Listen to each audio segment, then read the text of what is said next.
사도행전 2장 37절부터 42절 함께 하나님 말씀 받들어 읽겠습니다. 37절부터 42절입니다. 같이 읽습니다. 그들이 이 말을 듣고 마음에 찔려 베드로와 다른 사도들에게 물어 이르되 형제들아 우리가 어찌할꼬 하거늘.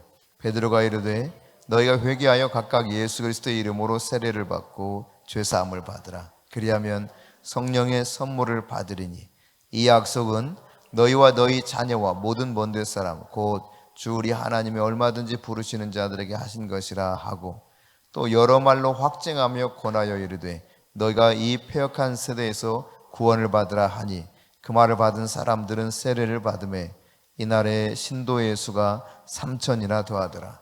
그들이 사도의 가르침을 받아 서로 교제하고 떡을 떼며 오로지 기도하기를 힘쓰니라. 아멘. 오늘 이 말씀 우리가 함께 살펴보면서 우리가 성령 체험 어떻게 할 수 있는지 함께 살펴볼 수 있기를 원합니다. 자, 먼저 37절 말씀에 보면은 같이 한번 읽어볼까요?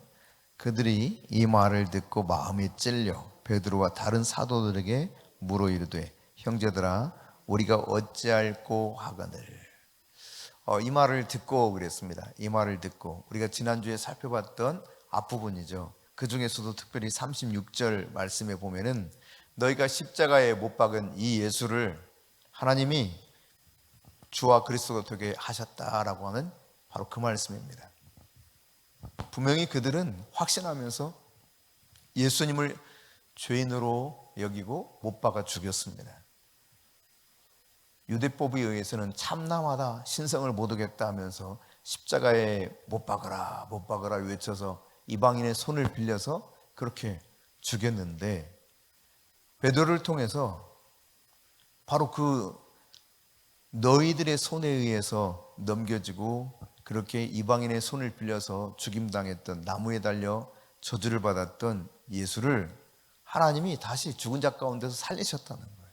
그것이 또 사실이거든요. 다 목격하지 않았습니까?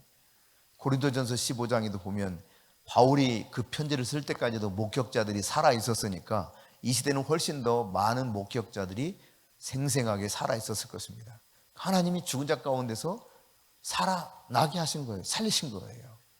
그리고는 주와 그리스도가 되게 하셨다라고 하는 이 말씀을 들었을 때 이 말을 듣고 저들이 깊이 고민에 빠진 겁니다. 여러분 인생을 진지하게 살다 보면은 고민이 되는 때가 있죠. 그냥 대충 살면 고민거리가 없습니다. 그러나 진지하게 내가 반응하기 시작하면 고민이 되기 시작해요. 마음에 찔림이 옵니다. 그 말씀을 들었더니 마음에 찔리는 거예요. 이 찔려라고 하는 이 단어가 어떤 정도의 이 고통을 말하냐면 화살이 가슴을 관통하여서 뚫어버린 상태를 말합니다. 여러분 어때요? 칼에 손만 베어도 얼마나 고통스럽습니까? 쓰라리고.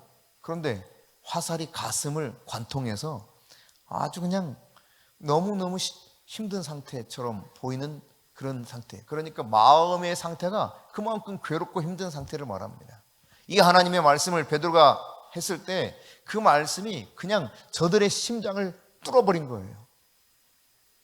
얼마나 강하게 그 말씀이 부딪혀 오든지 그 마음에 이 말씀이 찔렸다, 관통하여서 뚫어버렸다라고 말씀하고 있을 정도입니다.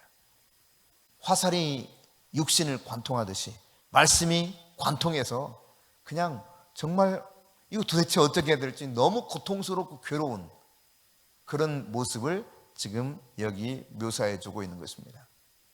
이 말을 듣고 너희들이 십자가에 내어져 죽게 만들었던 그 예수를 하나님이 다시 살리셔서 주와 그리스도가 되게 하셨으니 이 말을 듣고 얼마나 가슴이 아픈지 애통하는 마음이 드는 것이죠.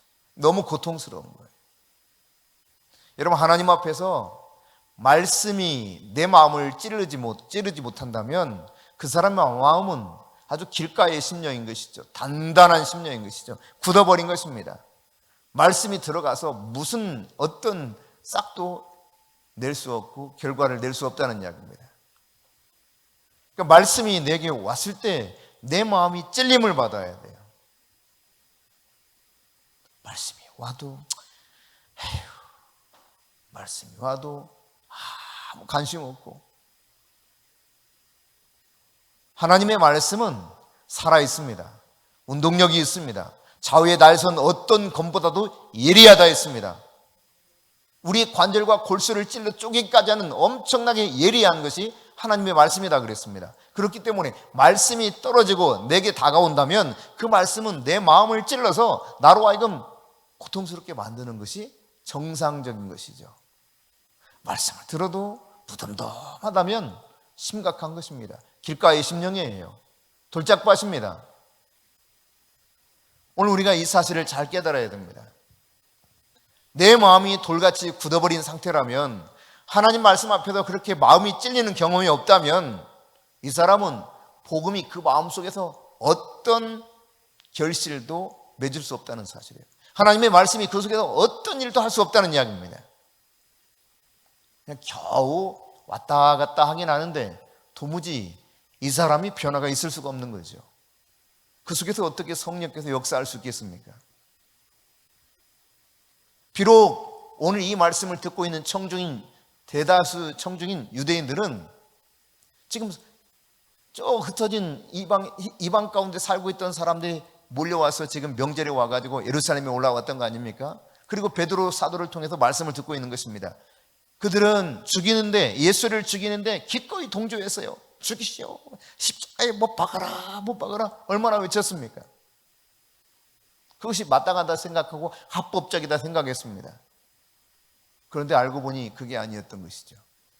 그리고 하나님이 살리셔서 주와 그리스도가 되게 하신 것을 비로소 이 베드로의 말씀 속에서 깨닫게 되니까 마음이 너무너무 찔려서 고통스러워하는 이 상황이 됐다는 이야기입니다. 그리고 어떻게 그들이 반응합니까? 우리가 어찌할꼬, 어떻게 하면 좋냐는 거예요. 도대체 내가 도대체 이 말씀 앞에서 어떻게 해야 살 수 있는 거죠. 내가 도대체 어떻게 살아야 되느냐는 것입니다. 여러분, 하나님의 말씀을 진지하게 들은 모든 사람들의 공통된 고백은 주여 내가 어찌하오리까요. 이게 없기 때문에 문제가 되는 것입니다. 내가 어찌할꼬, 우리가 어찌할꼬, 이제 도대체 어떻게 살아야 되는가? 여러분, 말씀을 제대로 들었다면 그 말씀에 대한 반응이 모든 성도들의, 모든 사람들 마음속에 이 말씀이 들어가면, 말씀이 아까 말씀드렸던 것처럼 히브리서의 말씀과 같이 좌우의 날선 검이 되기 때문에 너무 예리해요. 아주 그냥 날카로운 칼에 여러분 살짝 스치기만 해도 어떻습니까? 살점이 떨어져 나가잖아요. 아주 애리고 쓰라리죠. 고통스럽습니다. 그런데 이 말씀은 좌우의 날선 예리한 검보다도 더 예리하다 그랬는데, 이 말씀이 내게 떨어졌을 때 이 말씀 앞에서 내가 주여, 제가 그러면 어떻게 해야만 됩니까? 주님, 어떻게 해야 되겠습니까? 도대체 어떻게 해야 내가 제대로 주님 앞에 설 수 있나이까? 이 마음이 없다면 여러분 죽은 자나 마찬가지입니다. 영적으로 죽은 자인 것이죠. 여러분, 이전의 유대인들은 그런 굳은 마음, 아주 단단한 마음이었어요. 예수님이 아무리 외쳐도, 세례요한이 외치고 예수님이 외쳤잖아요. 회개하라, 천국이 가까웠느니라. 예수님 말씀이 뭐라고 그랬습니까? 화 있을진저 독사의 자식들아까지 외칩니다. 그럼에도 불구하고 그들은 들을 귀가 없었습니다. 왜? 심령의 상태가 너무 단단해요.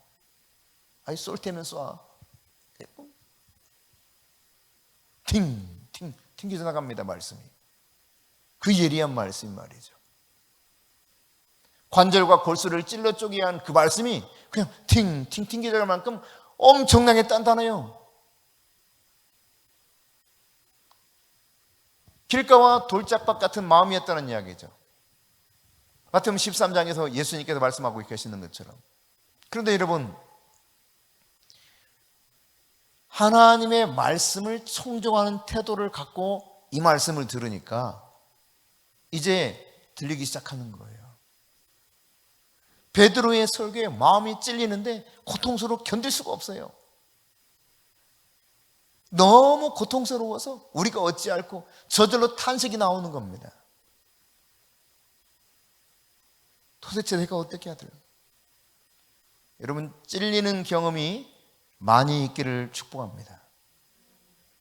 복음이, 말씀이 마음속에 들어와서 나를 찔러야만 그 복음이 내 마음속에서 열매를 맺을 수 있는 것입니다. 아무런 감각 없이 살아간다면 무슨 말씀이 능력 있게 내 안에서 열매를 맺어갈 수 있겠어요? 아무리 들어도 속위에 경력이죠. 소위 말씀하시려면 하시고요. 그래도 나는 좀 왔다 가기라도 하잖아요. 이런 마음 갖고 있다면 참 심각한 심령의 상태죠. 여러분, 우리가 말씀을 들을 때 오늘 본문에서 반응을 보이고 있는 초대교회에 모여있던 유대인들처럼 이 말씀 앞에서 우리가 어찌할꼬 탄식이 나와야 정상적인 것입니다. 이제 내가 도대체 어떻게 해야 되는지. 많은 사람들이 성령을 충만하게 경험하기를 원합니다. 근데 성령 체험을 하려면 어떻게 해야 되는가? 오늘 이 본문에서 확실하게 보여주고 있죠. 38절입니다. 같이 읽습니다. 베드로가 이르되 너희가 회개하여 각각 예수 그리스도의 이름으로 세례를 받고 죄 사함을 받으라. 그리하면 성령의 선물을 받으리니. 다시 한번 읽습니다. 베드로가 이르되 너희가 회개하여 각각 예수 그리스도의 이름으로 세례를 받고 죄 사함을 받으라. 그리하면 성령의 선물을 받으리니. 그렇습니다, 여러분. 많은 사람들이 왜 나는 성령 체험이 제대로 없을까? 왜 나는 성령을 제대로 충만하게 받지 못할까? 여러분, 여기에 그리스도인들이 되는 가장 필수적이고 아주 기본적인 문제들을 언급하고 있죠. 그리스도인 이후에도 내가 성령의 충만함을 받기 위해서 요구되는 부분도 여기서 우리가 발견할 수 있게 됩니다. 여러분, 먼저 뭘 하라는 겁니까? 회개하라는 거예요. 회개. 제대로 신앙생활 하기 원하고 진짜 거듭난 가운데 성령을 체험하고 살아가기 원한다면 반드시 회개해야 된다는 이야기예요. 회개. 많은 사람들은 회개를 한탄하는 것이 회개인 줄 압니다. 눈물을 흘리는 것이 회개인 줄 압니다. 후회하는 것이 회개인 줄 압니다. 천만에 그렇지 않습니다. 회개라고 하는 것은 지금까지 가던 길을 완전히 돌이키는 겁니다. 내가 지금까지 행해왔던 것들을 180도 방향 전환해서 가는 걸 말하는 거예요. 그러니까 후회했던 것, 그걸 돌이켜서 후회하지 않는 방향으로 가는 것입니다. 맨날 후회만 하죠, 후회. 내가 왜 이러지? 안 그래야 되는데. 후회해봤자 아무 소용 없습니다. 주님은 회개하라. 후회하는 것과 전혀 다른 방향으로 하나님 본래에 말씀하셔도 그 진리의 방향으로 다시 방향 전환해서 그렇게 살아가라는 것입니다. 그러니까 여러분, 예수님 없이 산 모든 인생이 아무 유익이 없다는 것을 깨닫는 것이 회개예요. 예수 없이 살았던 것이 아무 쓸모가 없구나. 내가 그렇게 열심히 산들 뭐 대단하겠습니까? 예수 없는 인생, 여러분 얼마나 열심히 바울이 살았습니까? 치열하게 살았습니다, 바울. 문제는 예수가 없었죠, 예수. 아마 가장 치열하게 산 사람 중에 하나가 바울일 것입니다. 그는 흠을 잡을 것이 없도록 살았다고 본인이 말할 정도였으니까요. 그만큼 치열하게 살았어요. 그래서 치열하게 산 사람 중에서도 아주 잘 나갔습니다. 그래서 최고의 학문을 익히고 율법으로도 흠이 없을 만큼 잘 나가던 바울입니다. 사울이었죠. 근데 여러분, 어떻게 됩니까? 아무 쓸모없는 인생 산 거죠. 그러니까 그가 그렇게 고백한 것입니다. 지금까지 그렇게 잘 나간 것들이 최고의 자랑스러운 것들처럼 보였는데 이 모든 자랑거리들이 배설물 같더라, 배설물. 아주 고상하게 표현해서 그렇지 여러분 똥이라니까요. 똥. 혹시 똥이 좋아서 껴안고 주무시는 분 계세요? 똥이 좋아서 막 입에 뽀뽀를 하는 분이 계세요? 예수님 없는 인생이 이렇게 보잘것없는 인생이더라는 거예요. 예수 없이 산 모든 삶이 전혀 무의미하다고 하는 사실을 깨닫고 돌이키는 것, 그게 회개입니다, 여러분. 이제는 예수님이 나의 걸음을 인도하시는 대로 나는 그 길을 걷겠다라고 하는 것이 바로 회개예요. 성령을 제대로 체험하고 주님이 원하시는 삶을 사는 데 있어서 우리에게 요구되는 가장 중요한 것, 뭐라고요? 회개하라, 회개하라. 내 인생 열심히 사는 것이 별 볼 일 없다니까요. 의미가 없다니까요. 주님이 원하시는 방향 속에서 내가 가느냐 안 가느냐예요. 주님이 나를 인도하게 가기 원하는데, 아니 나는 지금 여기 바쁘고요, 나는 할 일이 많아서 그 방향으로 못 가요. 난 지금 여기도 그냥 내 코가 석자고 내가 어쩌고 저쩌고 나 이거 해야 뭔가 되고. 네. 우리 열심히 그렇게 살 수 있습니다.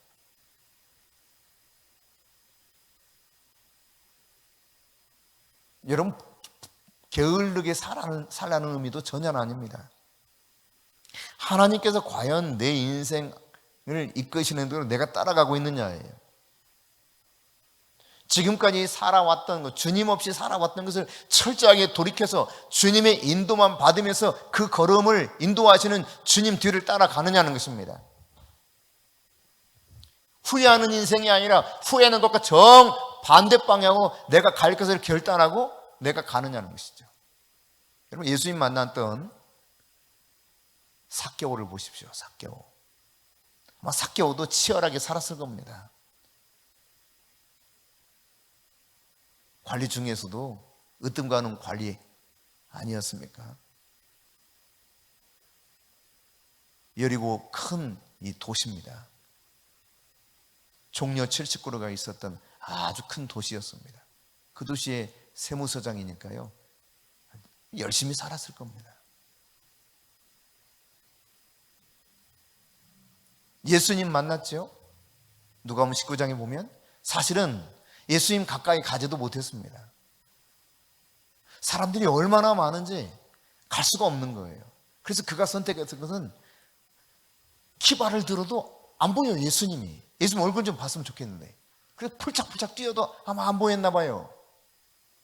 그래서 삭개오가 어떤 선택을 합니까? 이대로는 안 되겠다. 나도 꼭 예수님 보기를 원하는데 뽕나무 올라가야지. 그리고 뽕나무로 올라갑니다. 돌 무화과 나무라고 말도 하지만 나무 위로 올라가요. 나무 위로. 그래야 사람들이 저 많이 밀려 있어가지고 키가 작은 이 삭개오는 도무지 볼 수 없기 때문에 예수님 얼굴 한번 보려고 말이죠. 예수님 얼굴 한번 보려고.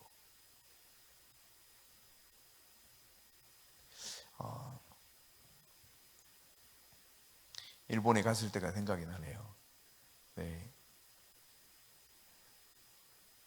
주목사님을 보던 분 중에 몇 분이 이렇게 만나게 돼서 너무너무 영광스럽다고 그러면서 뭐라고 표현했더라? 연예인을 보는 듯한 느낌이라고 했던가? 1회 세미나 때 저 어디서 오셨던 분이, 대구 경산 쪽에서 오신 전도사님 한 분이 제가 이제 인터뷰를 하면서 물으니까 진짜 부끄럽기도 한데요, 이런 마음이 들어서 그러더라고요. 연예인 보는 듯한 느낌이 들어서요, 창피하기도 하다 그러면서 괜찮다고 그랬습니다. 그런 마음 들 수 있죠. 늘 이렇게 유튜브로 보다가 직접 보니까 진짜 연예인을 만나는 그런 느낌이 들어요. 꼭 포항에 가서 집회를 마치고 그 하정희 목사님하고 이야기를 좀 나누다가 좀 시간이 이렇게 약간 늦어져서 저녁 식사를 하기로 했습니다. 그러다가 이제 거기 참여했던 한동대 졸업생들이 있었어요. 그 아이들한테 전화를 해서 니네 목사님 여기 계시는데 와서 같이 식사할래? 그러니까 좋다 그러더라고요. 그러면서 하는 말이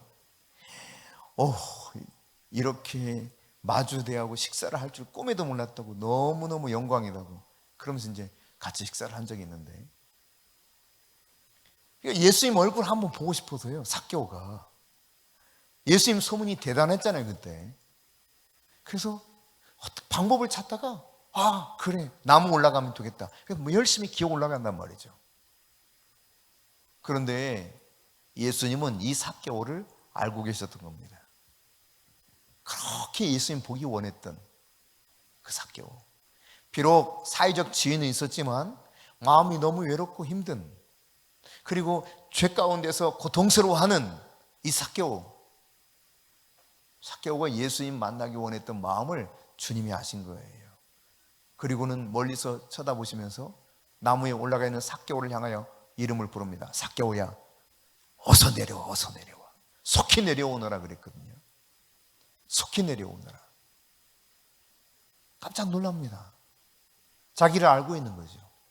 이름을 알고 있고 자기가 그렇게 예수님 보기를 원했던 그 마음을 알고 있으면서, 그러면서 하시는 말씀이, 덧붙여 하시는 말씀이, 오늘 이 밤에 내가 너네 집에 가서 좀 묵고 가련다 그래요. 와, 얼마나 기쁘겠어요. 그렇게 만나보고 싶었던 예수님이 다른 사람도 아니고, 다 사람들이 사실은 삭개오를 다 미워하거든요. 미움받는 삭개오입니다. 아주 미움받고 냉대받는 이 삭개오 집에 예수님이 오시겠다는 거예요. 삭개오 막 가슴이 벌렁벌렁하죠. 그냥 아마 발이 어떻게 움직였는지 아마 기억도 없을지 모르겠어요. 막 동동동동동동 하면서 너무 흥분돼서. 그리고 그 자리에 이제 같은 직업군 사람들이 막 와요. 보통 끼리끼리 이렇게 움직이잖아요. 삭개오가 너무 좋아서 우리 집에 예수님 오신대, 얘들아 니네도 와, 니네도 와 해가지고 모인 게 뭐냐면 세리와 죄인들이에요. 세리와 죄인들. 그때 당시 죄인의 대명사는 세리입니다. 세리. 이제 가장 죄인 중에 죄인들이 거기 잔뜩 모여 있는 겁니다. 그 중에 가장 죄가 많은 사람이 아마 삭개오가 아니었을까, 그런 생각이 들어요. 근데 이렇게 예수님이 삭개오 집에 들어갔을 때 삭개오가 어떻게 말합니까? 예수님, 제가 제 재산 절반을 다 가난한 사람들에게 주겠습니다. 그리고 제가 남의 것 이렇게 슬쩍슬쩍 했던 거 4배로 갚아주겠습니다. 예수님 그렇게 하라고도 하지 않았습니다. 근데 예수님 만나고 나니까 그렇게 스스로 변하는 거예요. 스스로. 여러분 요한복음 1장에 보면 태초에 말씀이 계시냐, 이 말씀은 하나님과 함께 계셨고 그랬습니다. 근데 그 말씀이 곧 1장 14절에 보니까 이 말씀이 곧 예수님이었어요. 예수님. 우리가 말씀이신 예수님 만나게 될 때 이 말씀 앞에서 어떤 반응을 보이는가 하죠. 성령 체험을 하기를 원하고 충만하기를 원하는데 그 전제 조건은 뭐냐? 회개입니다. 회개. 제대로 된 신앙생활을 하려거든 회개하라는 거예요. 진짜 예수님 만나기 원하거든, 성령 체험을 원하기 원하거든 회개하라는 것입니다. 후회하는 것이 아니다고 말씀드렸습니다. 오히려 후회하는 것보다 정반대의 삶을 살라는 이야기입니다. 이제는 주님이 인도하시는 대로만 따라가는 삶을 살라는 이야기입니다. 지금까지의 길을 완전히 돌이켜서 180도 방향 전환해서 인생을 새롭게 살아가는 것, 그게 회개라고 하는 메타노니아예요. 메타노니아. 메타노이아.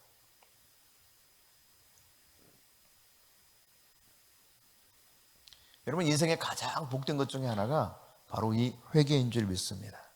왜냐하면 회개하면 하나님이 내게로 오셔요. 이거 엄청난 은혜 아니겠어요? 하나님이 나와 함께 사셔요. 할렐루야.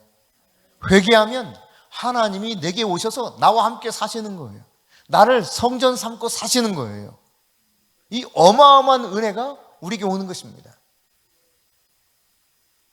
도대체 어떻게 하면 성령을 체험할 수 있습니까? 어떻게 하면 성령 충만 받을 수 있습니까? 네, 회개하면 됩니다. 예수 없이 살았던 인생을 완전히 청산하고 이 따위 삶이 정말 아무런 의미가 없구나. 내가 아무리 돈을 많이 벌고 아무리 높아지고 하면 무슨 의미가 있는가? 이걸 깨닫고 베셀몰로 여겼던 바울처럼 훌을 털어버리고 주님 앞에서 주님이 의도하시는 삶을 살기로 선택하는 것입니다. 자, 그 다음 다시 한번 읽어봅시다. 38절 시작. 베드로가 이르되 너희가 회개하여 각각 예수 그리스도의 이름으로 세례를 받고 죄사함을 받으라. 그리하면 성령의 선물을 받으리니. 예. 회개한 다음에 그리고 이제 예수 그리스도의 이름으로 세례를 받으라 그랬습니다. 예수 그리스도의 이름으로 세례를 받으라. 여러분, 세례를 받는 것은 회개했다고 하는 공공의 표현입니다. 공적인 표현이에요. 저 진짜 회개했어요 라고 인정하면서 하나님과 사람 앞에서 공개적으로 인정하는 예식이 바로 세례예요. 세례. 회개했으면 자기 혼자만 회개한 것처럼 하지 말고 정말 제대로 하나님과 회중들 앞에서 공개적으로 그 회개한 믿음을 표현하라는 이야기입니다. 그게 세례를 받는 거예요. 세례를 받는 거예요. 자신의 신앙을 고백하는 겁니다. 내가 진짜 이런 예수님 믿어요 라고 인정하면서 고백하는 거예요. 여러분, 이것이 오늘날은 너무나 아주 우습게 취급되는 경향이 있습니다. 세례가. 절대 그런 것이 아닙니다. 특히나 이 시대에 세례를 받는다고 하는 것은 내가 이제 예수로 살고 예수로 죽겠다고 하는 것을 공개적으로 사람들 앞에 인정하면서 드러내는 겁니다. 이것은 다른 말로 말하면 예수님처럼 죽임당할 수 있다는 이야기입니다. 그래서 성경에서 보면 그리스도 예수와 함께 십자가에 못 박혀 우리가 육체가 죽었다고 표현하고 있고 정욕과 탐심도 죽었다고 말하고 있을 정도입니다. 갈라디아서 5장 24절에 그렇게 말하고 있죠. 내가 그리스도와 함께 내 육체가 그리스도와 함께 십자가에 못 박혔고 정욕과 탐심도 십자가에 못 박혔느니라 라고 표현하죠. 내가 죽은 거예요. 이제 내가 사는 것은 갈라디아서 2장 20절에 말하고 있는 것처럼 나를 살리신 그리스도 예수, 그분을 믿는 믿음 안에서 내가 사는 것이라고 고백하고 있는 것이죠. 내가 사는 게 아니에요. 이 당시는 정말 목숨 건 결단입니다. 대단한 결단이에요. 대단한 결단. 여러분, 이때 그들의 인생의 주인을 누구라고 보통 다 그렇게 인정하고 살았는가? 당시 황제가 자기들의 인생의 주인이라고 그렇게 인정하며 살았습니다. 그런데 이제는 아니라는 겁니다. 그 황제가 내 인생의 주인이 아니라 하나님이 사망 가운데서 다시 살리신 예수가 내 인생의 주가 되었다라고 하는 고백을 하는 거예요. 그걸 공개적으로 하는 겁니다. 이게 바로 세례예요. 세례. 그러니까 예수 믿는 것을 창피하게 생각하면 이거 아직 문제가 있는 것이죠. 로마서 1장 봅시다. 로마서 1장 찾아보세요. 16절 여러분 같이 읽기를 원해요. 로마서 1장 16절 같이 읽습니다. 내가 복음을 부끄러워하지 아니하노니 이 복음은 모든 믿는 자에게 구원을 주시는 하나님의 능력이 됨이라. 아멘. 복음을 어떻게 한다고요? 부끄러워하지 아니하노니. 왜 그러느냐? 이 복음이 모든 믿는 자에게 구원을 주신 하나님의 능력이기 때문이라는 거예요. 할렐루야. 할렐루야.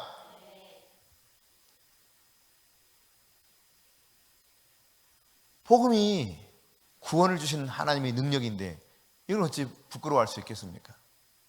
제가 잠시 오기 전에 뉴스를 봤는데 이 뉴스에서 지금 하나의 쟁점 중에 하나가 뭐냐면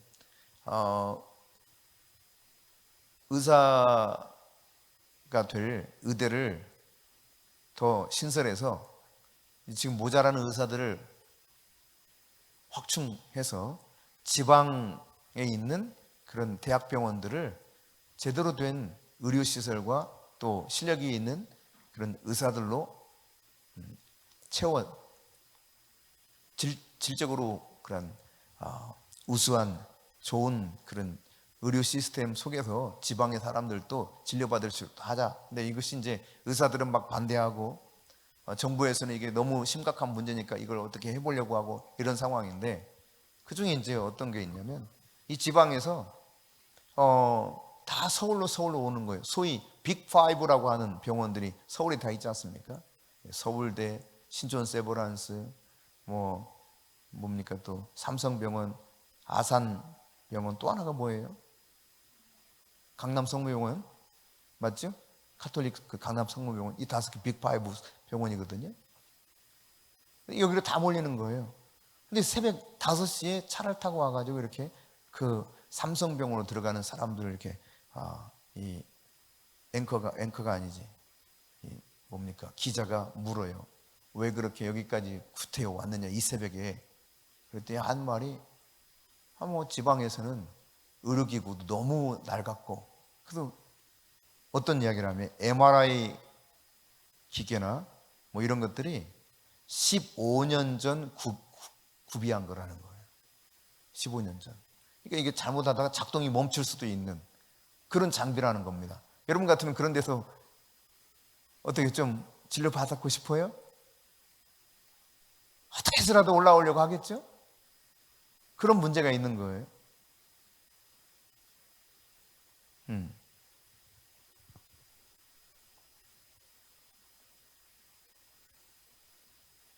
제가 지금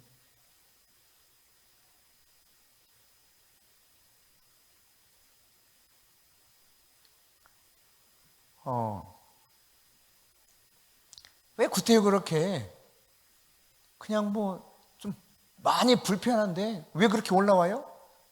그래야 살 것 같으니까, 안심이 되니까. 어차피 죽을 거 그냥 거기서 그냥 하다가 그래도 될 텐데 꾸역꾸역 그렇게 힘들게도 올라오는 이유는 이게 살 길이라고 생각하니까 올라오는 거예요. 하다못해 여러분 육신의 몸 조금 고치는 것도 내가 저기 가야 살 것 같아. 그래서 거기 찾아갑니다. 근데 우리의 죄의 문제를 해결받고 살아계신 하나님이 내 안으로 들어와서 내 인생을 책임지면서 살게 하시는 놀라운 성령과 함께 살아가는 가운데 나를 그분이 이끌어가는 이런 은혜로운 삶, 복된 삶을 살기 원한다면 여러분 회개할 뿐만 아니라 사람들 앞에서 담대하게 고백할 수 있어야 되지 않겠어요? 아니 이렇게까지 여기까지 오는 거 창피하지 않아요? 힘들지 않아요? 누구도 그렇게 생각하지 않습니다. 비록 힘들긴 해도 기어이 그렇게 오는 이유는 이게 살 길이기 때문에 오는 겁니다, 여러분.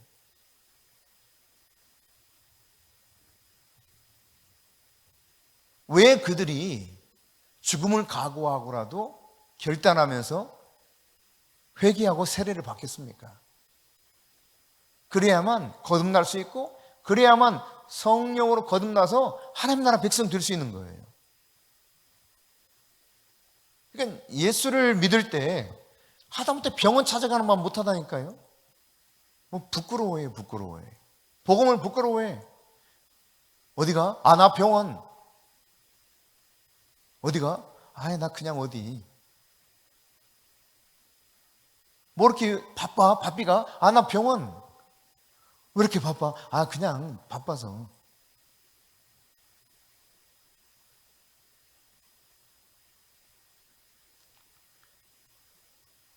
여러분 회개하고 세례를 받는 것은 앞서 말씀드렸던 것처럼 아주 목숨 걸고 결단하는 거예요.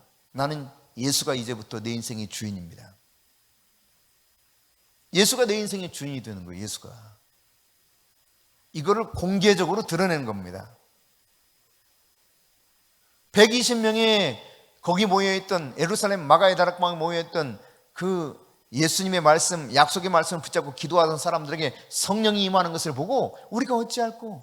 그 말씀을 가지고 베드로가 쭉 성경을 통하여 설교했을 때 그 심령이 열리면서 말씀이, 날카로운 그 말씀이, 좌우의 날선 어떤 검보다도 예리한 그 말씀이 가슴을 찌를 때 우리가 어찌할꼬? 회개하고 예수 그리스도의 이름으로 세례를 받으라 했을 때 그들은 멈칫거리지 않았습니다. 그날 세례를 받은 남자의 수, 남자 신도의 수가 몇 명이었다 그랬습니까? 3천이나 되더라. 3천이나. 이게 살 길이구나. 잘못 살아왔구나. 이걸 깨달은 거예요. 그리고 회개하고 세례를 받은 것입니다. 회개하고 공개적으로 나는 이제부터는 내 인생의 주인은 예수님입니다. 나는 예수님이 그리스도라는 사실을 여러분 앞에 만천하에 공개합니다. 그렇게 공개적으로 인정하면서 세례를 받았어요. 그 이후에 무엇을 약속하고 있습니까? 성령의 선물을 받게 된다는 거예요. 할렐루야. 여러분, 성령은 선물입니다. 선물. 선물은 내가 값을 주고 사는 게 아닙니다. 거저 주는 거죠. 거저. 그러니까 성령을 못 받는다고 하는 것은 내가 선물 받을 만한 이런 자세와 결단이 안 돼 있는 거예요. 분명히 성령을 선물로 표현하거든요. 여러분, 사도행전 10장 45절을 보십시다. 시작. 베드로와 함께 온 할례 받은 신자들이 이방인들에게도 성령 부어주심으로 말미암아 놀라니. 그냥 막 부어주십니다. 그다음 11장 17절입니다. 시작. 그런즉 하나님이 우리가 주 예수 그리스도를 믿을 때 주신 것과 같은 선물을 그들에게도 주셨으니 내가 누구에게 하나님을 등이 맡겠느냐 하더라. 그냥 주시는데 우리한테 주신 선물, 똑같은 선물을 주시더라. 이 성령을 말하는 거예요. 성령을. 성령은 선물입니다. 선물. 내가 제대로 회개하고 제대로 고백하면서 만천하에 내 믿음을 인정하면서 살아가게 되면 저절로 성령의 선물을 받는 거예요. 할렐루야. 네, 선물을 이렇게 받는 겁니다. 네. 성령의 체험을 이렇게 할 수 있다는 이야기입니다. 그러니까 예수 그리스도께서 승천하셨죠. 제자들과 부활하신 다음 40일 계시다가 승천하셨잖아요. 감람산에서. 그런 다음에 예수님이 이 세상 사람 가운데 주시는 선물 중에 최고의 선물, 그게 뭐예요? 성령이에요. 성령. 그 어떤 선물보다도 값진 선물, 비교할 수 없는 선물. 네. 호주에서 우리 이영수 장로님이 불가리아 그 집시들인 슬라브족 사람들 목회자 집회를 하시고, 그리고 이제 그 주변에 있는 교회들 미리 4교회인가 5교회인가 가서 또 집회하시고, 그러게 본래 이제 바로 호주로 들어가시려다가 이 세미나가 어제까지 진행됐잖아요. 이 결정이 우리가 결정된 거를 조금 늦게 이렇게 공고를 했죠. 그랬더니 이미 표를 그 당시도 다 끊어놓으셨다는 거예요. 이번에 불가리아 집회 일정에도. 근데 공고가 이렇게 뜨니까 다시 그럼 연기하고 또 이거 세미나 참여하고 가야 되겠다. 그럼 이제 세미나 참여하셨어요. 그래 들으셨는데 둘째 날, 셋째 날인가 둘째 날인가 셋째 날인가 봐요. 셋째 날. 셋째 날 아침에 일찍이 전화가 오셨어요. 그러더니 우리 강건사가요 목사님 쿠팡으로 뭐라고 그래? 마누카? 뭐예요 이름이? 마누카 맞아요? 호주의 꿀 마누카? 마누카를 시켰다는 거예요. 주방에서 섬겨준 분들을 하나로 선물로 드리라고. 그래서 저한테 너무 급해가지고 이 봉투를 못 샀다고 예쁜 봉투를 좀 사가지고 오시면 좋겠다고. 그래서 제가 이제 그 봉투를 사가지고 오라고 했던 거예요. 제 방에 지금 마누카 꿀이 있는데 조그마한 꿀 하나에 그 4만 원이랍니다. 4만 원. 네. 주방에서 수고하신 분들에게 하나씩 드리라고 제가 지금 가지고 있는데, 하여튼 이미 쿠팡에서 배달 오면 오늘 이제 해가지고 드릴까 해서 봤더니 끈적끈적 하더라고요. 이게 아마 이게 쿠팡에서 오는 사이에 이게 좀 샜나 봐. 그래서 좀 처리를 하고 나서 드려야 될 것 같아서.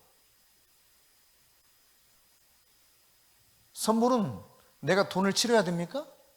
안 그래요. 그냥 선물로 준 거예요. 아이고 그러시지 않아도 되는데 그랬더니 우리 강건사가요 쿠팡으로 시켜가지고 왔다고. 목사님 하나에 4만 원씩이래요. 그래요. 조그마한 그 꿀이 그렇게 4만 원이나 해? 주먹만한데 요만한데. 그게 그렇게 비싼가요? 어쨌거나 여러분, 핵심은 그겁니다. 선물은 내가 값을 지불해야 됩니까? 아니단 말입니다. 그냥 내가 받기만 하면 돼요. 주방에서 일했다고 그냥 그게 감사해서 주겠다는 거예요. 성령의 선물을 받은 어떻게 받느냐? 회개하고 내가 공개적으로 나의 신앙을 세례받으면서 공식적으로 인정하면서 결단하면 하나님이 선물로 성령 주시겠다는 거예요. 아니 그 4만 원짜리 이 마누카 뿔에 비교할 수 있겠습니까 여러분? 살아계신 하나님이 내게로 들어오는 겁니다. 나와 함께 사시는 거예요. 그분의 전능하신 능력 안에, 그분의 놀라운 지혜 가운데서 내가 함께 살아가는 엄청난 복을 누리는 것입니다. 신랑만 잘 만나도 어때요? 인생 바뀐다고 그러잖아요. 사람 한 사람만 만나도 얼마나 인생이 엄청나게 바뀝니까? 그런데 진짜 제대로 된 신랑 만난 겁니다. 예수 그리스도. 그분을 대신한 성령을 우리가 선물로 받는 거예요. 할렐루야. 예수님이 승천하신 다음 인간이 받을 수 있는 최고의 선물, 정말 비교 불가한 선물, 이 성령입니다. 성령. 이거를 이렇게 쉽게 주시는 거예요. 제대로 회개하고 정말 모든 사람들 앞에서 이제는 내 인생의 주인이 예수님 맞다고, 그분이 나의 모든 죄와 저주를 감당하시고 십자가에 죽으셔서 나를 속량하신 구세주가 맞다고 이 사실을 인정하면서 세례를 받으면, 회개하고 세례를 받으면 성령을 선물로 주시겠다. 할렐루야. 이렇게 해서 여러분, 그들이 3,000명이나 세례를 받더라 라고 말하고 있죠. 근데 40절 말씀 봅시다. 40절 같이 읽습니다. 또 여러 말로 확증하며 권하여 이르되 너희가 이 패역한 세대에서 구원을 받으라.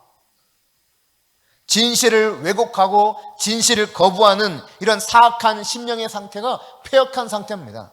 진리를 거부하는 거예요.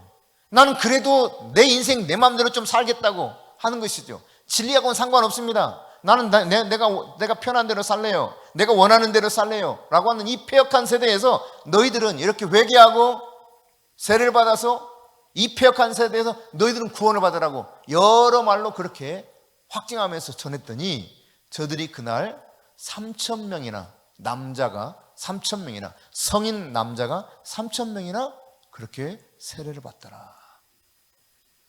할렐루야. 여러분, 그런데 놀라운 성경의 약속은 무엇이냐면 39절입니다. 39절 같이 읽습니다. 이 약속은 너희와 너희 자녀와 모든 먼데 사람 곧 주 우리 하나님이 얼마든지 부르시는 자들에게 하신 것이라. 아멘. 여러분, 거기에 모여있는 당사자뿐만 아니라 자녀들, 그리고 뭐라고 말해요? 모든 먼데 있는 사람들. 먼데 있는 특정한 사람을 말하는 것이 아니라 거기 모든이라고 하는 부사를 딱 앞에 서술에 수식하도록 하고 있죠. 다시 말해 이방인 우리에게까지라도 동일한 이 말씀에 따라서 진실로 회개하고 예수 그리스도 그분이 내 인생의 주인 되었다고 하는 사실을 인정하면서 공개적으로 신앙을 고백하는 가운데 세례를 받으면 선물을 주시겠다는 거. 어떤 선물? 성령의 선물. 할렐루야. 어떤 사람도 예외가 없습니다. 다만 내가 그 선물을 받지 못한다면 내가 제대로 회개를 못했나 보다.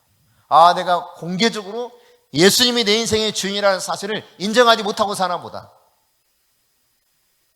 그러므로 여러분이 성령을 체험하고 성령 안에서 살아가는 이 은혜와 능력을 맛보며 살기 원한다면 여러분 이 말씀을 듣고 가슴에 찔려서 우리가 어찌할꼬 도대체 나 어떻게 해야 돼?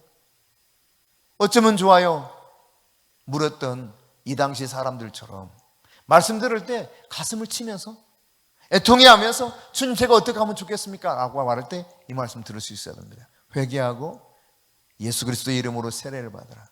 그리하면 성령의 선물을 받으리니. 여러분 오늘 아주 단순한 이 원리를 따라서 진정한 회개와 또 모든 사람들 앞에서 예수가 내 인생의 구주요, 내 인생의 주인 되심을 공개적으로 인정하고 결단한 가운데 진정한 세례자가 된다면 주님은 어떤 사람이든지 예외 없이 모든 먼데 있는 사람이라 할지라도 가리지 아니하고 성령의 선물을 주신다 약속하셨던 것을 기억하시기 바랍니다.